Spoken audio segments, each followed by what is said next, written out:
मैं अभय हूँ। कुछ घटनाएं समय के साथ पुरानी नहीं होती, क्योंकि उनके जवाब कभी दर्ज नहीं हुए। आज की ये घटना भी वैसी ही है, एक बंद फाइल और अधूरी सच्चाई। सन 1960 के दशक में जब सोवियत संघ की सड़कों पर एक रहस्यमय कार दिखाई देने लगी, तो पूरे पूर्वी यूरोप में डर की लहर फैल गई। ये कोई साधारण कार नहीं थी, ये थी काली वोल्गा, एक चमकदार काली गैस 21 या गैस 24, जिसकी खिड़कियां गहरे रंग की थीं और जिसमें कोई नंबर प्लेट नहीं थी। लोग कहते थे कि जब ये कार किसी के पास रुकती थी तो वो व्यक्ति हमेशा के लिए गायब हो जाता था। पोलैंड से लेकर मंगोलिया तक, हंगरी से यूक्रेन तक, हर जगह यही कहानी सुनाई देती थी। बच्चे स्कूल से घर जाते समय अचानक गायब हो जाते थे। बड़े लोग रात में सड़क पर चलते समय कभी वापस नहीं लौटते थे। इस कार की खासियत ये थी कि इसमें सफेद पर्दे लगे होते थे, कभी कभी सफेद रिम्स भी होते थे। कुछ लोगों का कहना था कि इसके साइड मिरर की जगह सींग लगे होते थे। सबसे डरावनी बात यह थी कि कई बार लोगों ने इसे बिना ड्राइवर के चलते हुए देखा था, जैसे ये खुद से चल रही हो। वोल्गा कार उस समय सिर्फ पार्टी मेंबर्स और सोवियत एलीट के लिए उपलब्ध थी। आम लोगों के लिए ये लग्जरी का सिंबल होता था, जिसे देखना ही एक बड़ी बात होती थी। लेकिन जब यही कार काले रंग में बिना नंबर प्लेट के रात के अंधेरे में घूमने लगी, तो लोगों के मन में एक अजीब सा डर बैठ गया। सरकारी अधिकारी इसे सिर्फ अफवाह बताते थे। उनका कहना था कि ये सब लोगों की कल्पना है, मास हिस्टीरिया है। कोल्ड वॉर के दौरान लोगों में जो पैरानोरिया फैला हुआ था, उसी का नतीजा था ये डर। केजीबी के सीक्रेट मूवमेंट्स को लेकर जो संदेह था, वही इन कहानियों का आधार था। मनोवैज्ञानिकों का मानना था कि ये सब फॉल्स चाइल्ड अबडक्शन रिपोर्ट्स थीं। उनके अनुसार जब समाज में डर और अविश्वास का माहौल होता है, तो लोग ऐसी कहानियां गढ़ने लगते हैं। सोवियत काल में सर्वेलेंस और इन्फॉर्मेंट्स का जो जाल बिछा हुआ था, उसी के कारण लोगों में ये भ्रम पैदा हुआ था। लेकिन इस एक्सप्लेनेशन के बावजूद भी कुछ बातें समझ में नहीं आती थीं। एक साथ कई शहरों में इसी तरह की साइटिंग्स कैसे हो सकती थीं?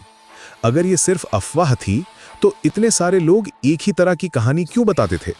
सबसे चिंताजनक बात यह थी कि जो लोग इस कार के पास आखिरी बार देखे गए थे, वे वाकई में परमानेंटली गायब हो गए थे। उनका कोई निशान नहीं मिला, कोई सुराग नहीं मिला। पुलिस की इन्वेस्टिगेशंस भी कहीं नहीं पहुंची। परिवार वाले महीनों तक इंतजार करते रहते थे, लेकिन कोई जवाब नहीं मिलता था। कुछ रिपोर्ट्स में तो यह भी कहा गया था कि इस कार के ड्राइवर्स इंसान नहीं लगते थे। उनकी आंखें अजीब होती थीं, चेहरे पर कोई एक्सप्रेशन नहीं होता था।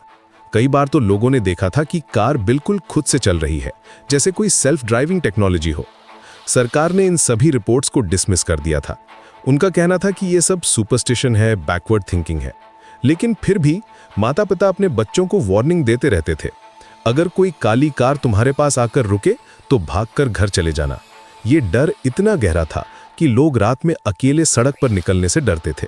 बच्चे स्कूल से ग्रुप्स में घर जाते थे, यहाँ तक कि अडल्ट्स भी अकेले ट्रैवल करने से बचते थे। शहर की गलियों में जैसे ही शाम होती थी, एक अजीब सा सन्नाटा छा जाता था। दिलचस्प बात यह है कि ये लेजेंड सिर्फ सोवियत यूनियन तक सीमित नहीं रही। ये Poland, Romania, Hungary, Belarus, Ukraine, Greece और मंगोलिया तक फैल गई।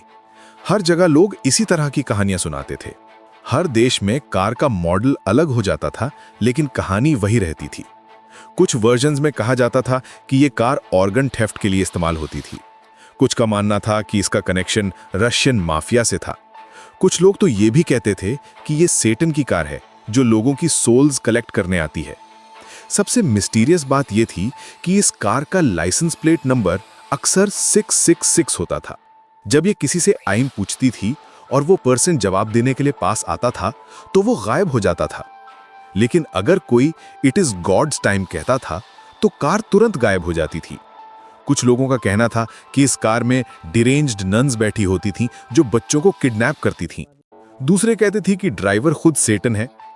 हर कहानी में एक नया ट्विस्ट होता था, लेकिन एंडिंग हमेशा वही होती थी, लोग गायब हो जाते थे।